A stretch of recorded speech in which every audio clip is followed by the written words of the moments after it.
The Islamic regime is not Iran. Iran is the people. When I say Iran, I'm talking about the people of Iran. They've been forced to be Muslim. The regime is supporting Hamas. Israel, when they attacked Hamas, that was one leg of Iran getting cut from Hamas. People are calling Trump dictator and the evil and all that, but to me, he's basically making history. This is the most historic time right now in Middle East. Help, Elon Musk, help.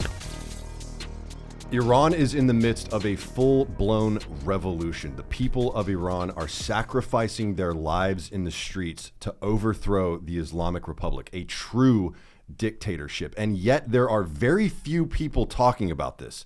And so my guest today is here to tell us what's going on, to give us an understanding of why this uprising in Iran is so important. Maryam, thank you so much for joining. You are an immigrant from Iran. You came to the United States from Iran, and so you have a very unique perspective on this thing. Tell me what the hell is going on in Iran right now?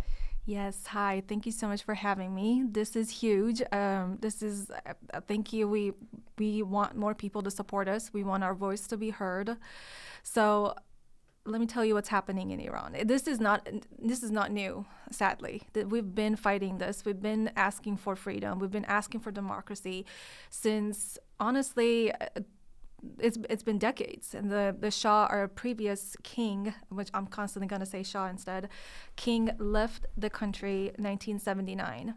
And we had Ayatollahs, which are the Islamic regime that took over since 1979, and ever since then, everything has been downhill. We lost freedom of speech. We lost most basic human rights. Women lost everything. I want to get into our history first. I feel like I do need to go back a little bit of what we had before the Ayatollahs basically took over. Otherwise, it won't make much sense, honestly. Okay, so, please, yeah, tell me. So, 1953, we had our Mohammad Reza Pahlavi that was on the throne. Took over the throne, I'm sorry. And he was a very pro-Western, wanted to make Iran important, huge, and modern, basically. Mm-hmm. He was an extremely intelligent leader. Extremely intelligent. He knew 7 languages. He was in the army. He was a pilot. He improved Iran. In the 20 years that the first 20 years of him running, Iran massively improved the quality of life for people. It was nowhere near before or ever Iran had ever been, honestly, since then. So he was basically trying to modernize and secularize Iran. Is that right? Okay? Yeah, and he was way up there. But unfortunately, his vision and the speed that it was happening, the financial aspect of it wasn't catching up to it as fast as he was hoping for. So that caused a little bit of, not a little bit, inflation. And that it put a gap between poor and the rich. The rich was getting richer, of course. And unfortunately, that caused people, the poor people, which I don't want to say they were also the religion, no, but most of those people, the religious people, were also in that category that started against the Shah. They started setting up groups, mosques, and basically Shah started having very strong mullahs as enemies. Gotcha. So I know what an Ayatollah is, yeah, which is basically just like a religious leadership, yeah, right? Yeah. What's a mullah? Mullah is basically before they get to that Ayatollah level. Got it. Okay. Yeah. So they have to go through studies and stuff, and then eventually they get announced as an Ayatollah, which is the leader. Got it. And that's what Iran has today, is an Ayatollah, a supreme leader. Supreme leader. You also have a president in Iran. You have a supreme leader that basically controls everything. Right. Everything needs to be the court, the social media, the presidential elections. Everything needs to be run by the Ayatollah. And I'm going to get there. And this is what basically is happening right now. People are saying, hey, no, we should not give all that power to one person, the one person that's in charge ruined the country.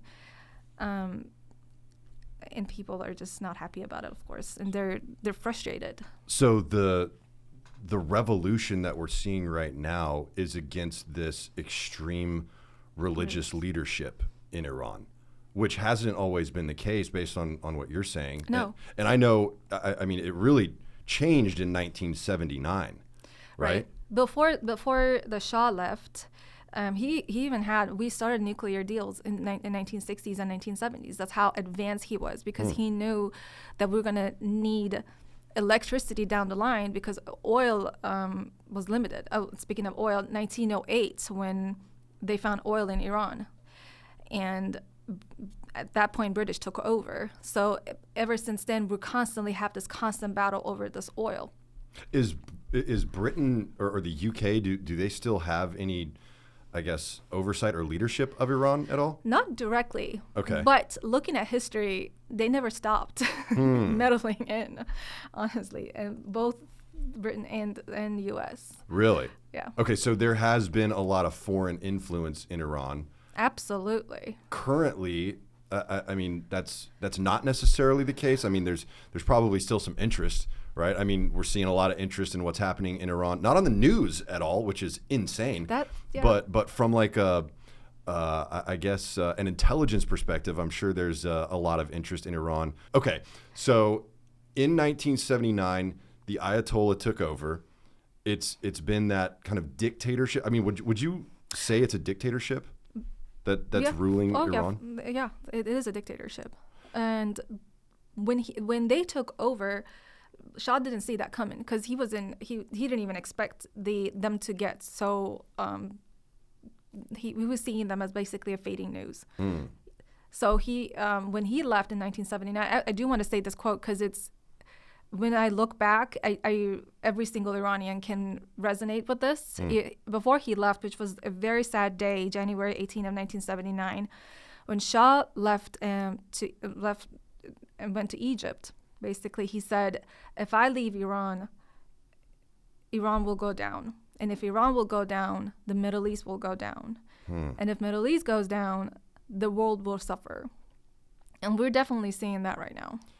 I mean, yeah, there's so much conflict in the Middle East, and it has this global impact. The reason Ayatollah took over was when he started a riot in 1969, I want to say. I can't remember exactly the date. 3-day riot, basically, that made he was in the street with his students against the Shah, and he verbally attacked the Shah. So Shah sent him to exile, and that made people a lot more upset. And in 1975, the Shah made a political decision, which, looking back, might have not been the best idea, but in that sense, he was just trying to take control. He removed his Islamic calendar, and that what really made people mad, basically, because they saw it as, okay, I have no freedom of religion, I have no freedom of speech, and he also removed the multiple party system. Oh, interesting. Basically, I don't know how to describe it. Here in America, you only have 2.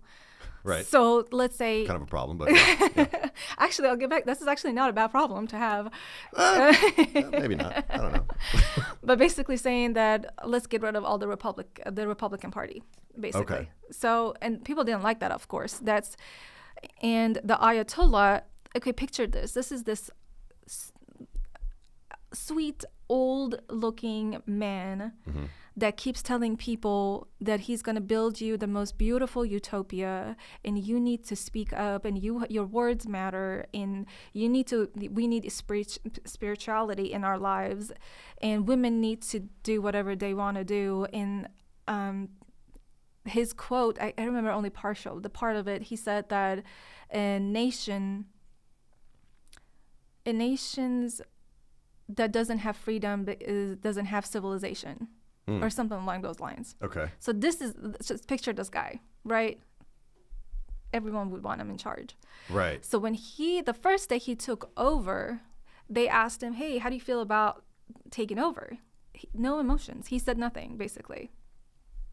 The Ayatollah? The Ayatollah. Huh. And as soon as he took over, the first thing he did, he took away women's right to vote. Like I said, the king was very modern. He gave voting right to women, equality, education. When Shah was in charge, education was secular and the state was running it. But when Ayatollah took over, everything changed. It all became religious based at that point? I mean, it was that quick? It was that quick. So he basically implemented Sharia law almost immediately. Immediately. Wow. Women had to cover head to toe with chador, which is basically a piece of clothing that just covers you up, and only your face can be seen. Wow. And I mean, because I've seen pictures of Tehran, from the 60s and 70s, and it seemed very secular, very modern, almost Western. Yeah. And so the Ayatollah takes over in 1979, and immediately it goes, I would say, reverts back to like religious oppression at that point. And it's been like that ever since, and it keeps getting worse and worse and worse. And to this day, that people just had it. And the external influences that people from foreign countries, I guess I'll get to that too, but looking at it from the inside, it never stopped. But at this point right now, we need it. It's not necessarily a negative thing at this point. You want help. We want help. From international authorities like the U.S. Yeah. Well, it was interesting, Maryam, because so I happened to stumble onto your protest to free Iran, right? And one of the things that struck me was people were asking Trump to help, asking the U.S. to help, even asking Israel to help, which, I mean, obviously, I don't have a whole lot of education in this. I was homeschooled, by the way, so I don't know anything really. But it kind of surprised me because I always thought that Iran historically and the U.S. and definitely Israel were enemies. But that's not what it sounded like hearing these protesters out on the streets asking directly for help. So I definitely want to, that's so interesting to me. So I definitely want to get into that. But what is happening right now in Iran? I mean, I've seen some of the videos. I've heard people like you talk about it. But for someone who hasn't seen anything, what is going on right now in Iran? Because it seems pretty extreme. Right. The economic crises they're bad. The constant sanctions that have been put on in Iran, and they have no freedom of speech. They have the air quality is horrible. They have no food, no water, no gas, no electricity, everything. They can't. All the youth, they're the most intelligent, educated people you'll meet. Every single Iranian I've met, they have 2 PhDs, a master's, a couple of. They're very intelligent, and they're the men, not the women, because they don't. No, the women. The women Really? are the most. 89% of women in Iran are educated. How are they getting an education under Multiple Sharia degrees. law? That's okay. No, Iran allows it. There's no limitation on education for women. Iran is actually the only country in Middle East that their women they have a higher number of educated women. That was one of the things that I had heard about Iran, was that women weren't allowed to get an education there. So that's kind of interesting. No, definitely that's not true. Okay. So they're allowed to be educated. Potentially they have some freedoms there, but it's still a heavy level of oppression, especially on women, you would say? Yes, especially on women. Yes. Like, for example, under Iran's civil code, an Iranian woman, if they're single, they're allowed to go anywhere and travel. But as soon as they get married, they have to hand over their rights to the husband. And they need the husband's permission to travel, for example. I mean, that sounds kind of cool, actually. I don't know. Okay. So they do currently have the right to vote. But many other expanded rights were curtailed after the 1979 Islamic Revolution. I don't know if you remember the Mahsa Amini movement that we had in 2020. It was bad.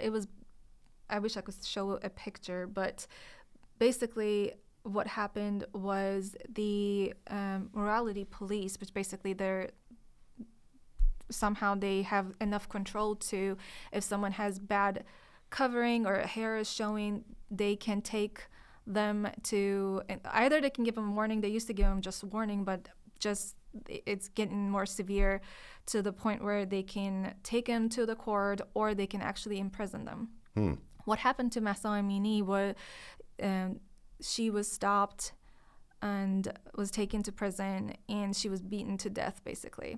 Oh, my God. In the prison, she died after 3 days. They lied and say she died of a heart attack. She was only 22. But when the autopsy report came out, there was a lot of bruises and stuff around her head and neck. And what was she arrested for? Just improper covering? Just improper covering, yeah. And she was actually pretty covered up. Oh, yeah, that's a picture of her. Wow. That was the first movement. The Green Movement was the first time, 2009. Okay. Which I do want to say why we say Trump now. The Green Movement, 2009, is when people were so mad about the election and they said it was rigged. Of course it's rigged. The Ayatollah, out of 500 people that come to want to be a president, they only select 7. Then of course they have to be just as horrible, blood-sucking human beings as they are. They have to 100% support the theocracy, basically. Got it. Otherwise they won't be able to be a president. So each president after president after president, they were doing horrific, horrible things to the people without anybody able to stop them. And they're still under the control of the Ayatollah? Yes. Okay. The Green Movement 2009, when people got up and actually we had a chance, people, they were motivated. They had a support system, basically, at that point. They were fed up. And unfortunately, the first president of the United States that really failed us was Obama. Obama signed the oil treaty with Iran. Let me look it up, actually. The JCPOA, basically the Joint Comprehension Plan of Action, was signed by Iran. Obama approved it.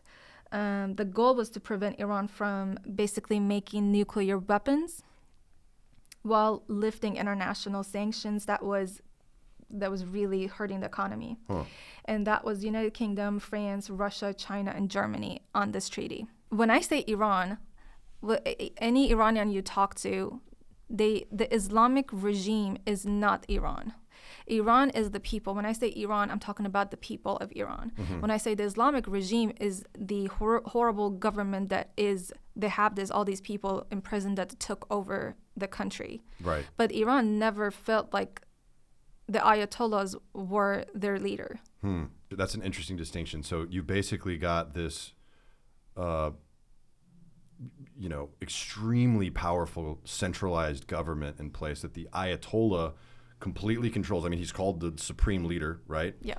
But the people are diametrically opposed, or at least the majority of people are diametrically opposed to this regime, which is why we're seeing this massive uprising.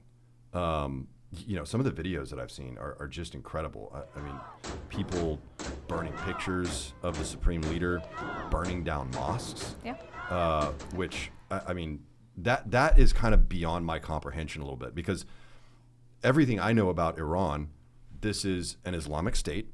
Yeah. Everyone in Iran is Muslim. At least from, my understanding of it. And now I see people in the streets burning down mosques. They've been forced to follow it, to be Muslim. They don't want to. I remember as a kid, as a child, a 7-year-old, first grade, the first thing, I had to wear hijab. I had to cover my hair. As a 7-year-old? As a 7-year-old. And they make you read the Quran and pray every Friday with a mullah. A 7-year-old, you don't know any better. I had no clue. I thought I was doing something good. I thought that God's going to love me and I'm going to end up being in heaven forever and ever,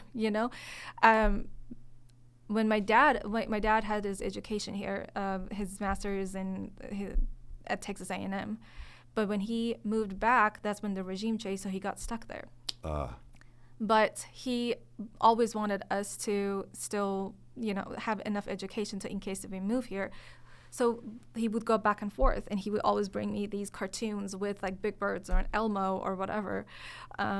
And when I would watch them at home, I always was thinking like, oh my God, they're not wearing the hijab I'm wearing. Like, why are they not wearing it? Are they going to go to hell because they're not wearing it? This is how bad they force it down your throat at a very, very young age.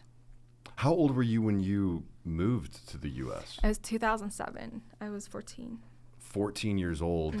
And did you have to escape? I mean... No, because my dad had his education here, and he moved us here at a younger age, so we were automatically citizens. Did your family actively practice Islam after moving to the U.S.? I mean... No, the thing about most Iranians, when you meet them, they're even the most religious people, it's for themselves. It's just basically be a good human being, love your neighbor, love all that stuff, the common things that Bible would have. Also that's what I try to tell people, because I read the Quran, I went to mosques, I went to churches, I went to temples. I feel like we all have the same message, and I've had to my good friends are very Sunni Muslims from different countries. We sit down, we have conversations about it. So no, my dad didn't really practice, and my mom was religious a little bit, but she, I call her a woke Muslim. Okay. She didn't care. She was like, okay, go read all the holy books, and I'll let you decide what you want to do with it. That's really interesting, because, I've investigated Islam in America pretty in depth. And, it's the fastest growing religion in the world. It's growing very rapidly here in the U.S. We have dedicated Muslim cities being built here in Texas, even Dearborn, Michigan. I was there for a week, able to talk to a lot of people there. And what's interesting to me is how devout these people are. Now, they're not from Iran. They're from places like Yemen or Lebanon or Jordan. So that difference is really interesting to me, because these are people that would say all women should be wearing hijabs. One of the direct quotes from a guy that I talked to was he believes Islam could save America. So it's a very different perspective that some of these people have, but they're also they're first generation. Their parents came over from a foreign country. You came directly from Iran, and you're telling me about the dangers of that kind of radical thinking. I mean, do you think that America should be worried about people who want to implement some sort of Islamic community in the U.S.? I want to say I don't think so. But at the same time, I don't want to be naive and say 100% no. But to me, this is how I look at it. The reason those extremists were able to be successful in Middle East to cause chaos, because they didn't have this strong constitutional framework that America has. Gotcha. They don't have the strong law enforcement. At the same time, it's interesting, because America, U.S. is the only country with free speech, right? But that also causes people to not, but it also stops them when they get to that extremist level, and they say, hey, like I'm gonna stop you right here. Yeah. Which is, that's why I think it's not gonna be an issue. Okay. That's one. Two, keep in mind, most people that left those countries to come to America, like me, we were escaping those extremists, right? We came here to avoid that kind of life. And we want to just focus on education, family, and just have a normal life. So those people, I doubt that they want to go back to where they were trying to escape and cause issues. Right. There are small groups here and there, like your Dearborn documentary that I saw. I was like, okay, maybe there are some here and there, but most people like me that moved here probably. You embrace American values. Absolutely. You want to maintain that freedom. You don't want to see the establishment of a religion. I mean, and you're right, we do have a constitutional framework for that, the First Amendment. Yeah. Right? It guarantees freedom of speech, freedom of the press, and prohibits the establishment of a religion. But what's interesting is seeing baby steps kind of towards the establishment of a religion in a lot of different cities. And I'm not saying that Islam is the only one that it happens with. It certainly happens with Christianity as well, potentially Judaism. But Islam seems to be the most aggressive in terms of a potential takeover in small pockets, right? Where, like in Dearborn, the mayor is Muslim, the city council is majority Muslim, the chief of police is Muslim, school superintendent is Muslim, and so they can they have a lot of power and a lot of influence in a place like Dearborn. Yeah. Now on a national scale, I think you're probably right that it would be really difficult for someone like an Ayatollah to come in and take over America. Yeah. But I think it's important to recognize and deal with it even on a smaller scale as well. But getting back to your experience, so the time that you were in Iran up until you were 14, I mean, tell me some of the experiences that you had, some of what you saw as far as this oppression from the Islamic Republic. When I was there, when I was younger, of course, I don't remember much. But what I hear from my friends that just moved here a couple of years ago, like within 2-3 years ago, and when my mom visited, it's bad. Even they can. There's no rules or laws. They can literally pick up anyone from the street and harass them, basically. So there's still a morality police there? To this day, yeah. Wow. Yeah. There's morality police everywhere, unfortunately. Women are speaking up. Oh, yeah, after Mahsa Amini movement, which was, that was a turning point when women started burning their scarves and asking for more protection, basically. That was the second movement that, unfortunately, also it could have ended up in revolution as well back then, but unfortunately, that was the second time a U.S. president failed us, Joe Biden. Instead of supporting the people in supporting civilians, again, they made a deal with Iran. So every time, keep in mind, Obama, Biden, these Democrats, every time they supported the regime and gave them money and worked with them, like I said, the Islamic regime is not the people. So when they work with the regime, that means they're working against the people. So when the regime gets stronger, people retract. They get scared. Yeah. They go home. Every time thousands of people get killed, they all end up in Evin prison, and God knows what happens to them. Most of them, they don't make it out alive, unfortunately, or if they come out, they're scarred for life. So Mahsa Amini, yes, that was a turning point for women. So the regime after that was scared, basically. It got a little weaker. Started offering women, they told women that, okay, we'll loosen up the restrictions a little bit. Did it actually happen? Did they actually loosen the restrictions, or? Yes, it is better than before. Okay. But again, it's the regime, the Ayatollah. It's not enough for people. People want them gone, basically. Right. They don't want Islamic power, basically. It sounds like they just don't want to live under Sharia law. Right. Which I mean makes sense to me. If you don't really identify with the religion, why in the world would you want to have to follow these religious rules? Yeah. And that was one of the other interesting things, Maryam, when I was talking to some of the people at your protest. None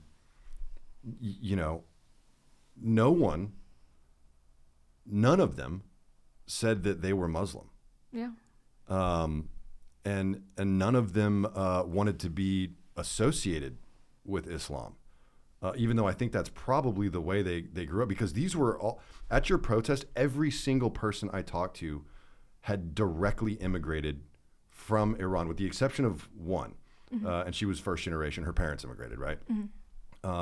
So every single one of them said that they did not want to live under this religious oppression and did not even identify with the national religion. Right. Which was, I mean, it was shocking to me, because, you know, talking to other immigrants from other countries, like the folks in Dearborn, right, from Yemen and Lebanon, they strongly identified with the Islamic faith. But all these Iranians who came from a country with Sharia law don't want to be associated with it at all. And I think that's a really interesting distinction there. Yeah. So as far as the revolt that's happening now, I mean, is it everyone in Iran that is rising up against the Ayatollah? Is it the majority? Is it the vast majority? Is it literally everyone but people affiliated with the government? I mean, what does that look like right now? In Iran, there's like 92 million people, right? I would say vast majority are on the streets. They want, now our people are a little bit divided right now. There are some that want the current regime. They both want democracy. Let me start with that. Both groups want democracy. One group, they want to pick they just want the Ayatollah gone, and they want true democracy, but from the current regime. Okay. They're saying that let's pick one of our own people. Got it. Because they know the system. They've been doing. They're more familiar, so they'll be able to help us better. But the current regime is still loyal to the Ayatollah. But if we remove Ayatollah, there's no loyalty anymore, right? Okay. So, and then there's this other group that we were basically, you saw us protesting, the Shah. The Shah's, when he left 1979, he had a son. He was 16 at that time. Javid Shah, after, it's been a couple of years that he's motivating people to get up, that he can come back and help us establish a democracy into the country and build it back up, basically. Okay. So the divide is because people are saying we don't want monarchy back. Got it. Because the Shah was king, basically. The king, basically. Okay. But basically what the other group is saying is they don't want the crown, they don't want the monarchy or any of that. The Shah promised, or he is promising, that if he comes back, he wouldn't need the help of the current people, basically. Of course, like at first, we all need to, he's going to pick someone from the team and just basically be a leader again to make sure the current regime can truly have a democracy. Well, it's kind of like the UK, right? Like you've got a royal family, but you still have parliament, right? And you have the prime minister, and that's really where all of the decisions get made. And you know, the royal family is kind of just I don't know, a social gimmick almost. But this sounds a little bit different than that, where the Shah would still have a lot of control, but there would still be a system of government that he would work with. So basically one group wants to, the group that wants the Shah, your group, right? Yeah. You want everyone associated with the Islamic Republic out. Everyone associated with the current regime, get them out. So it's basically like, let's clean everyone out. Almost out, yeah. Almost right? everyone, yeah. And the other group says, well, we don't want to return to the monarchy with the Shah. We want to keep the current group semi in place, but eliminate the supreme leader, the Ayatollah. Right. Okay, that's interesting. I mean, from my perspective, it seems like the people that want to keep the current regime in place, that wouldn't be terribly effective. But maybe I just definitely I don't know. That's what we were saying. Current circumstances. We're not against each other. Like I always said, like even the groups I made, I know there are a lot of opposition and arguments back and forth, and I just have to constantly remind them, hey guys, we're on the same side. We both want democracy. We both want the leader gone. Let's focus on that. But I understand their point of view, because historically, looking at every revolution in any country, it would never got better. Well, never, but most often. Ever heard of a place called America, Maryam? Our revolution turned out pretty good. Except America. Yeah, but I'm a patriot, sorry. So it's going to take time. It's going to take time for Shah or the king to, and by at least couple of years for us to get back on our feet and actually have a modern country again. Because right now it's bad. It's in shambles. It's horrible. All the sanctions they put on them, and it's based on what you told me with where the economy is now, and how impoverished people are, to a large degree. It doesn't seem like it could go much worse. Yeah. For the people. For the people, yeah. Right? Okay. So all these people are in the streets. They're burning down mosques. They're burning pictures of the Ayatollah. They're revolting against the military law enforcement. But I've also seen that some of the Iranian law enforcement is joining with the people. What's going on with that? Are they defecting from the regime? Like, what's happening there? I think because our police they're Iranians, right? They see how corrupt the regime is, right? Not all of them are bad people. They have to follow orders. But when they see so many people on the streets are getting killed, innocently killed, just because they're asking for their most basic human rights, and of course, some of them gonna turn, and they're like, okay, I'm gonna protect my people. Trump undid Obama's treaty, and that made the regime really weak, because now they have severe sanctions on them. People are suffering, right? Economy is bad. The regime is getting weaker and weaker. And after, during that 12-day war with Iran-Israel war, where Israel killed a lot of IRCG leaders, people finally saw the paralysis basically in the system. So they're taking the advantage of this system. They're saying, okay, this is the time that we can actually get rid of them. That's pretty interesting. Okay, so and this is where Trump came and helped out.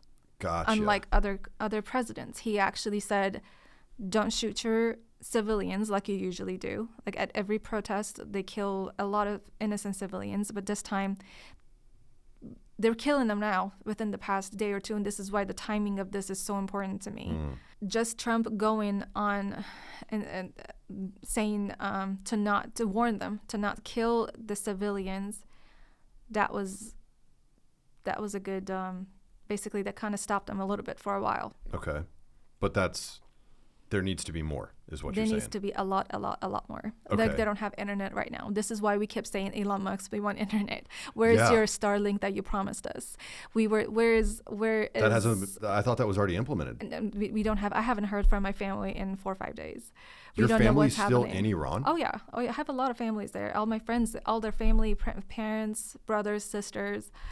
Are they protesting right now? Absolutely. They're all in the streets protesting. Oh my God. So your family and your friends are in the streets protesting while they are killing people? Absolutely. We see bags of body just on the floor and people crying over, and it's hard. It's really hard. Do you personally know anyone that has lost their life during this revolution? Well, not this revolution. Okay. But I can't get a hold of anybody, so. So you don't even know? I don't even know. You're just completely in the dark right now. Yeah. We all are. I mean, that is because, you're right. Elon Musk did promise that he was going to, put a satellite over Iran or something, because the regime has blacked out any kind of internet access. Communication, phones, electricity. They don't have any of that. They haven't had that in days. You're kidding. And this is I'm like, where is Washington Post on this? Like, where is New York Times on this? When you go on Instagram and look on their page, they're talking about how they're working on and ridiculous things. I don't know. This morning they posted a cute picture of a dog and how adorable it is, and I just wanted to scream. Yeah. I'm like, where are people? Where is European nations when they were screaming and yelling and asking for peaceful Middle East or safe Middle East? I can't remember. Right. Okay, now this is the time to make Middle East safe. Where are you? What are you doing? Well, that's something that's really interesting to me, Maryam, is because there was such a public outcry about Palestine, right? Right. Everyone was involved. Everyone's got a keffiyeh on. Everyone's waving a Palestinian flag. And what was happening was tragic, absolutely. But what's going on in Iran right now is, I mean, kind of unprecedented, you know? And nobody is talking about it. I mean, you'll see stuff every now and then, right? Where, you know, news outlets will allude to it. But there's not a call to action here. It's more so, hey, this is going on, but we're not seeing a strong call to action.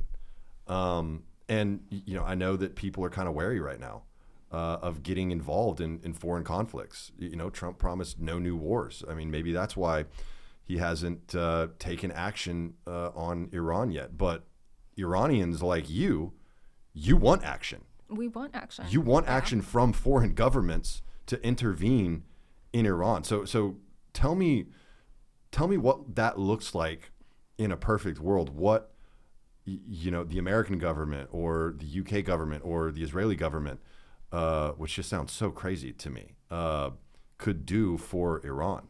Maybe Trump can push them harder a little bit. Maybe they can put force and say, hey, stop killing civilians, give internet back. They're just peacefully protesting. Iran had a lot of allies, and that's why they were so powerful in the region. How I picture it, it's like a spider. Iran is in the middle, the head, and then there's the legs are Hamas, Houthis, Hezbollah, ISIS? No, not ISIS. Okay. There's one more. A little bit of Venezuela, China, Russia, right? Yeah. So they've been helping us indirectly by Israel. The reason we like Israel, and you saw the Israeli flag, and I know you didn't like that. It wasn't that I didn't like it. But let me explain. It just shocked me. All right. You've seen what Hamas been doing, right? Hezbollah's been doing. Mm-hmm. So Israel, when they attacked Hamas, that was one leg of Iran getting cut from Hamas, right? That's one of the links being cut from one of the supporters. When you're saying Israel attacked Hamas, you mean in Palestine? Well, I mean, Hamas attacked first, and then Israelis took over, basically, and yeah. So that had impacts in Iran? Well, Iran is the one funding every single one of them. Iran is the main, basically sends billions and billions of dollars to support training their soldiers, sending weapons, sending billions of money to support Hamas, Hezbollah, and Iraqis. And so when Hamas was gone, basically that was an attack to Iran indirectly. Same with Hezbollah. That was another leg. That was another ally. Is the Muslim Brotherhood? Yeah, basically the axis of, well, I can't remember the name that Trump put, or they call them, but yeah. So and that's directly from Iran as well, or funded by or supported by Iran? It was for support, yes. It's for years, since 1982, when Iran officially was with Hezbollah. That's the biggest one. And then same with Venezuela. Venezuela was indirectly money laundering with Islamic Republic. So Venezuela was also another ally that Trump cut out. Mm-hmm. So now look at all these pieces just cut from Iran. Iran is at its weakest time, very brittle. They can easily. So they've been helping. I can't deny that. Israel and U.S. been helping Iran and Iranian people, not the regime, I'm sorry. Iranian people. Right. To overthrow the regime. That's so interesting. And it has such interesting geopolitical ramifications, right? So obviously, Trump went in and captured Maduro, the former president of Venezuela. And you're saying that had a direct impact on the Islamic regime in Iran because they essentially lost an ally there. Basically, yeah. So Trump has done more to weaken this Islamic Republic than essentially any other president? Any other president. And this is why we love them so much. When we Yeah. asking for, I mean, we still need help though. The Right. people need help. They're getting killed left and right for no reason. That and it really did surprise me when I walked up on this protest and I hear people, begging Trump help us, even Bibi help us. It kind of threw me for a loop because once again, my experience as an American has always been Iran is an enemy. They are not an ally. Right. But what you're saying is your enemy is the Islamic Republic. It's the Ayatollah and their government that is the actual enemy, and the Iranian people are your ally. Yeah. That is so interesting. Okay. So where does Iran go from here? I mean, We can only hope. We're holding our breath. That's why we're asking for the king to come back and help us build back the country. As soon as these Ayatollahs leave, and we can take back our country. But at this point, we're all just waiting and watching and seeing what's going to happen. well, it seems like an immediate step that absolutely needs to happen is internet access for Iran, Yes. for the Iranian people. Help, Elon Musk, help. Yeah, I mean, literally. And that's already been promised. I thought it had already been done. I mean, based on what I was seeing on social media, that was already established. And now all of a sudden they've got internet access back through Starlink, but that actually has not happened for whatever reason.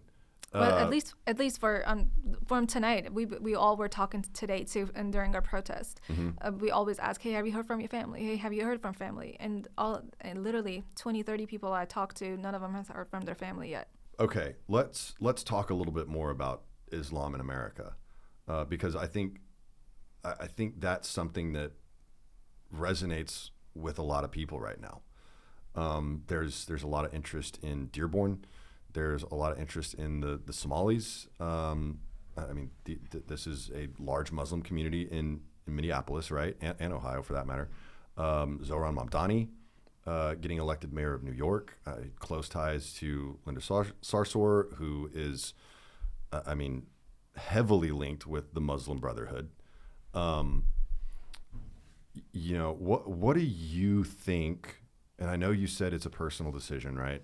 But what do you think when you see Western Muslims who didn't grow up in a Sharia country, who didn't experience the kind of oppression that you and your friends and your family experienced at the hands of the Islamic Republic? What do you think when you see people like this that, stress the importance of wearing a hijab, that repeat radical rhetoric? What goes through your head? You know what's funny? Even though I was forced to practice, and I do hate the Islamic regime, but for some reason, I don't see them as bad people. They're just practicing their religion. Just like my Christian friends that go to church. And we always get into arguments with, I get into arguments with both groups. At the end of the day, it's personal belief, right? And like I said, I don't see it as a threat to anybody. I don't see it as long as they keep it to them. The religion, to me, you should keep it to yourself. Okay. Religion should stay far away from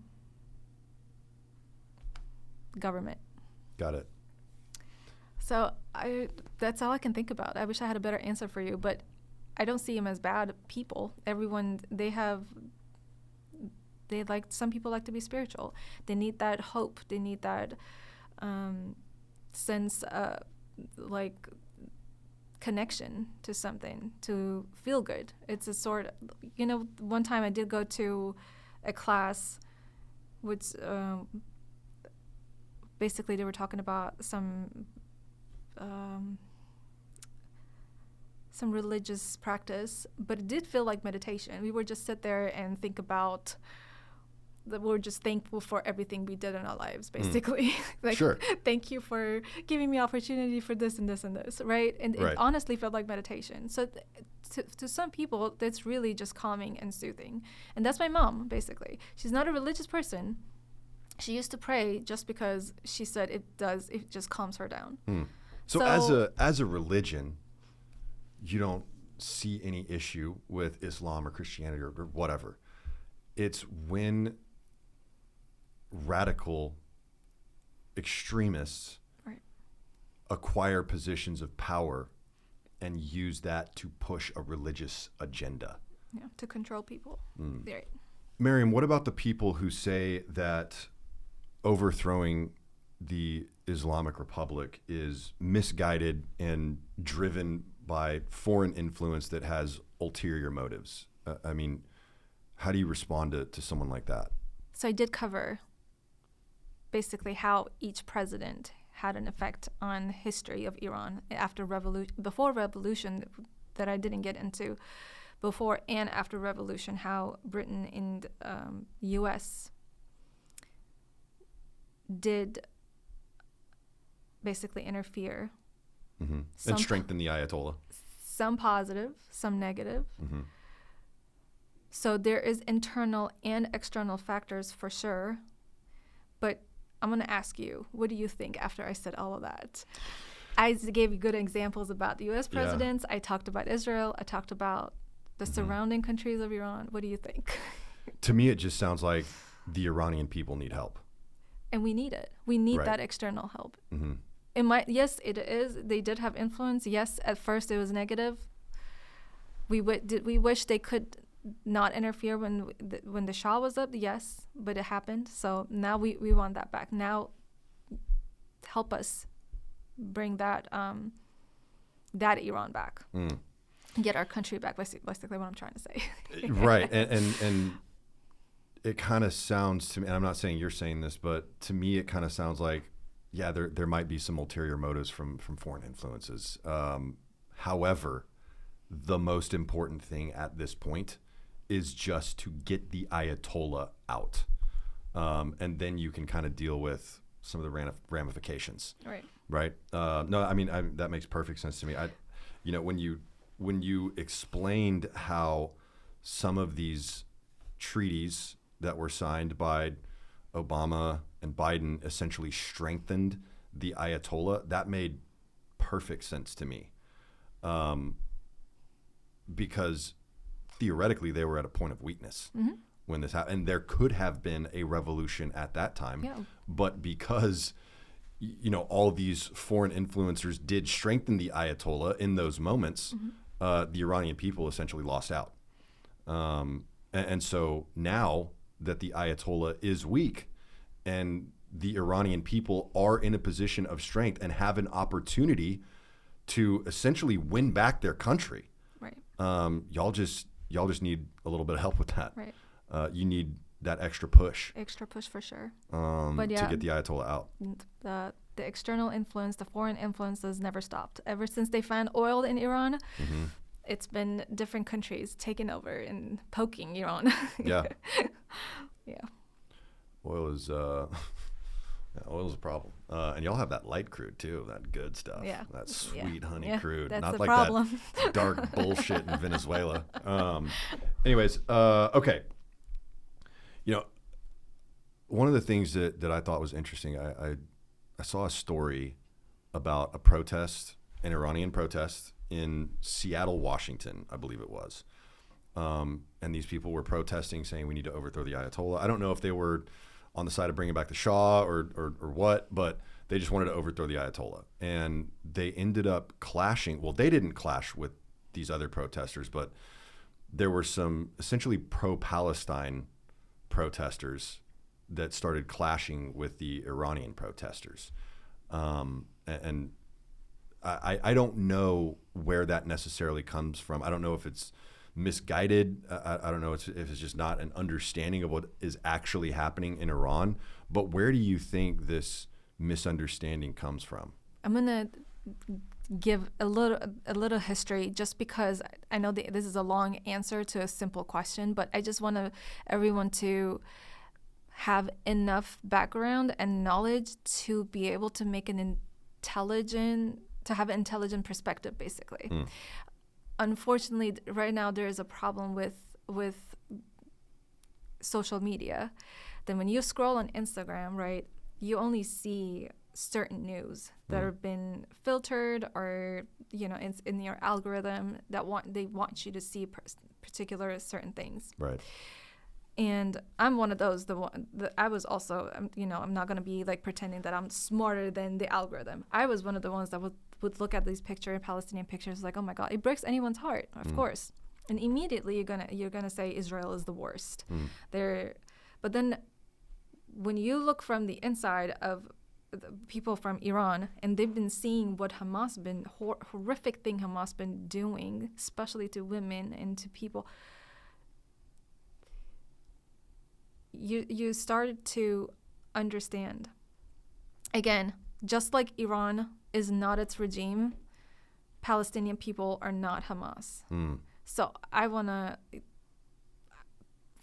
unfortunately, our peoples are dealing with just bloodthirsty theocratic government, and that's why we're fighting for. But the people, the regime is supporting Hamas. So people that want to be pro-Palestine don't understand how much Israel is helping Iran right now. Oh, the Iranian people. Right, Iranian people, not the regime. Right. By trying to take down the regime, by weakening the IRCG and killing their commanders and leaders. So that's when the Iranian people say, "Oh, Israelis are our friend. They're helping us." So the pro-Palestinian, they say, "Are you nuts? What are you doing? Are you watching the news? They're killing people." I just think that it's a misunderstanding, misinformation. They don't have the context to understand there's a difference between this tyrannical leadership versus the people of the country. That makes perfect sense to me. And you mentioned the two-party system in the U.S. And to me, it kind of represents this black and white, this one or the other type mentality, right? You can support Palestine, the Palestinian people, and still condemn Hamas, is kind of what you're saying. Yeah. Right? Absolutely, yeah. Just like you can support the people of Iran and condemn the Ayatollah and how they're funding these terroristic organizations. Okay. I happened to have a conversation the other day with this weird hippie guy at a rock shop, of all places. Rock shop meaning like I got to crack open a geode the other day, which was really cool and really ignited my autism. But he was telling me a story about a lady that he knew that was in Iran during the 1979 revolution. She was a communist, and the Ayatollah was actually working with the communists to help overthrow the Shah. But then once they came into power, essentially betrayed all those people they were working with, and established their government, established Sharia law, which obviously was not what these communist people wanted. Do you see that happening in other forms where, essentially, the Ayatollah or really any dictatorial government establishes these alliances just to gain power and then betray them? I wouldn't be surprised. I feel like I don't have enough information about the alliances that made, but I wouldn't be surprised at all. As soon as Israel attacked, they went to war with Hamas, Iran pulled out and say, hey, you're on your own. And then as soon as Israel attacked Iran, China and Russia backed away and said, hey, you're on your own. Interesting. So I think it's a very common thing between countries to do that. Yeah. Just when they'll align when it's convenient. Right, and it makes sense. They don't want to. You don't want your country to be.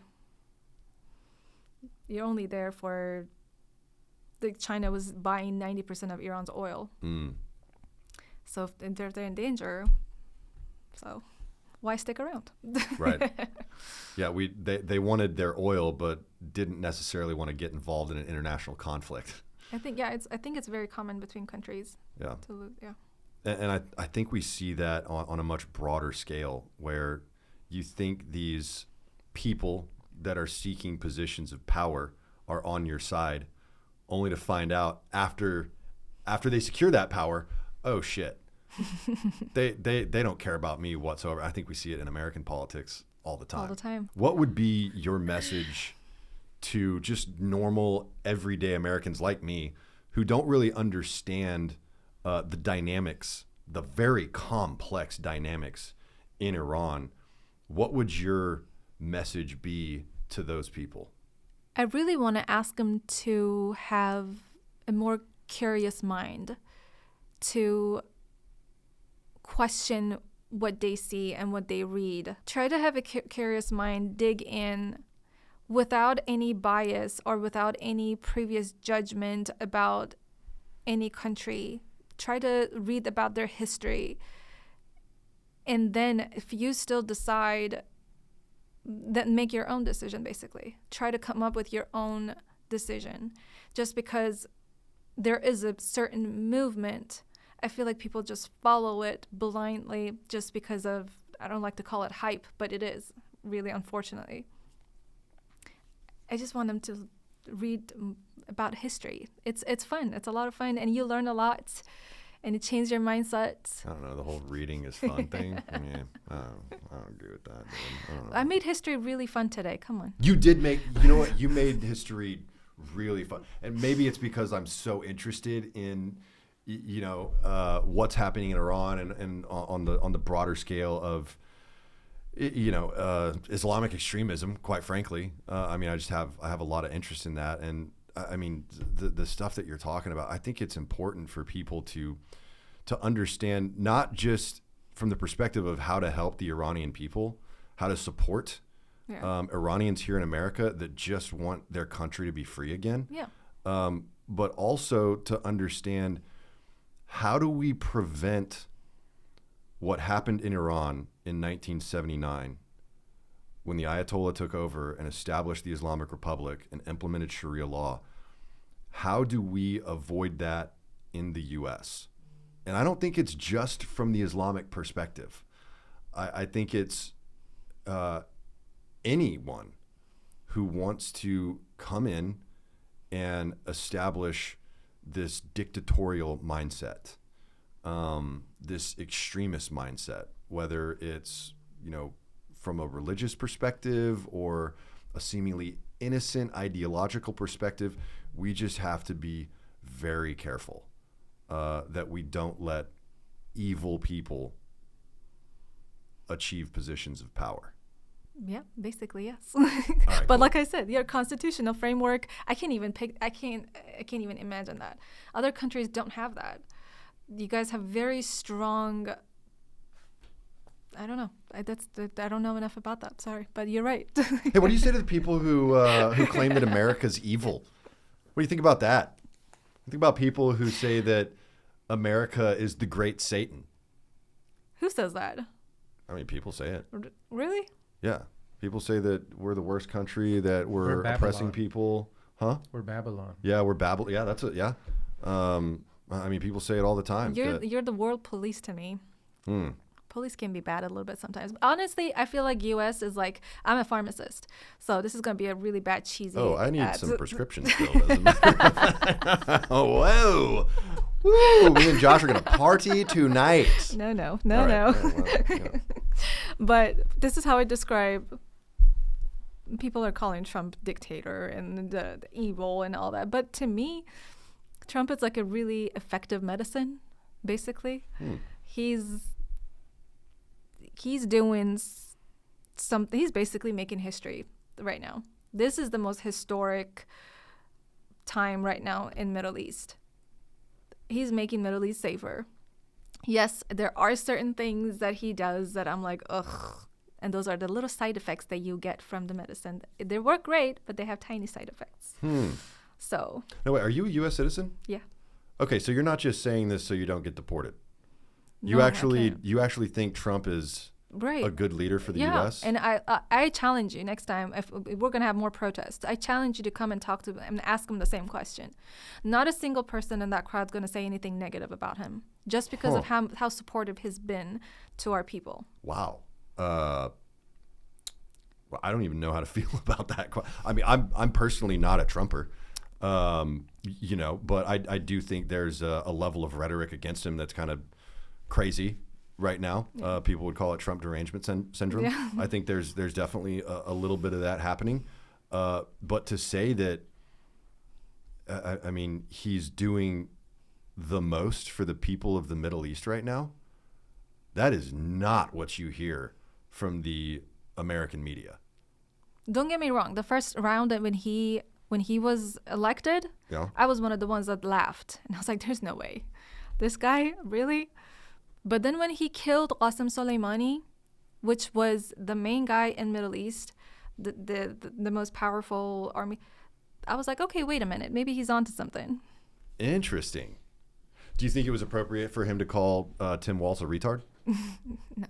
It's not appropriate to call anyone that. Well, hang on a second. That's a really cool word. Again, that's the tiny side effect that I was talking about. Okay. All right. I guess I could see that. Well, Maryam, thank you so much. This has been such an education for me. I think you're doing an amazing thing right now by organizing boots on the ground to support the people of Iran and to overthrow this Islamic Republic.